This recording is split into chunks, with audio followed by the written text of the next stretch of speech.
Carter's announcement that agreement had been signed with the Iranians for release of the hostages. It ends with the hostages still in captivity and a world uncertain as to just what is holding up their freedom for at least another agonizing day.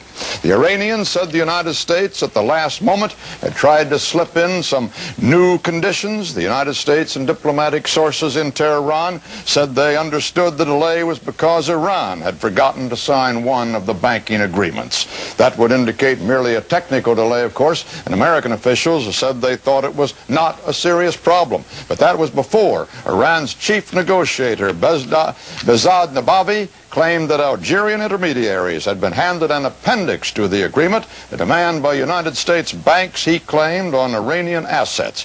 Nabavi called this an underhanded maneuver delaying final solution to the problem. The delay again clouded the hopes of the hostage families, of course. It denied Mr. Carter his hopes of greeting the hostages in Wiesbaden while still the president, and it brought a warning from the White House that the inauguration of Ronald Reagan at noon tomorrow could force a reopening of the negotiations. We have a series of reports, our first from Leslie Stahl at the White House. Jimmy Carter's last full day as President of the United States found him once again at the mercy of the Iranians, who, for reasons not fully understood here, have still not signed a final implementing document that would start funds flowing into an escrow account, which in turn would trigger the release of the hostages.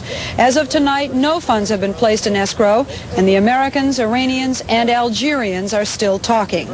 At the White House, spokesman Jody Powell announced that because of the delay, time had run out, and President Carter would be denied his fervent wish of flying off to West Germany to greet the hostages before Ronald Reagan's inauguration. At a briefing, Powell suggested that the deal could possibly unravel, and in an apparent attempt to pressure Iran, he renewed a warning that if the process is not completed by noon tomorrow, the new Reagan administration has the perfect freedom to begin with some new approach. Powell said, nevertheless, that the White House is still optimistic about a resolution, adding, "Nothing has arisen that might not have been anticipated. No differences have arisen about the principle, and nothing has arisen that we do not believe can be worked out." Despite the positive public statements here, there's no question that this delay was not anticipated. At 8 o'clock this morning, Air Force One was rolled out and put on standby for a possible departure for Germany. Some White House officials believe that the Iranians are deliberately delaying the agreement in order to deprive Jimmy Carter, whom they have so often called the Great Devil, his final wish, to greet the hostages in Germany while he is still president. Jody Powell announced, however, that President-elect telephoned Mr. Carter this morning to invite him to represent the United States when the hostages are released and to make the trip to West Germany even after the inauguration. President Carter has accepted. Leslie Stahl, CBS News.